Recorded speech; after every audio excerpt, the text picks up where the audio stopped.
Veľa žien ani netuší, prečo si nachystať pred umývaním vlasov 2 uteráky.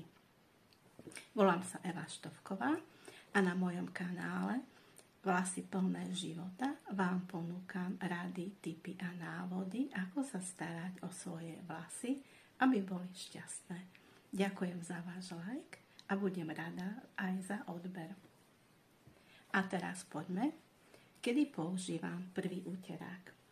Ak si vlasy umyjem šampónom 2-krát, tak si ich jemne osúšim usavým uterákom.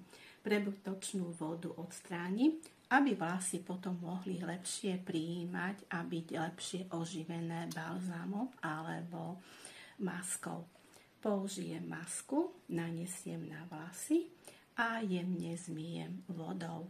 A potom už použijem tento druhý uterák.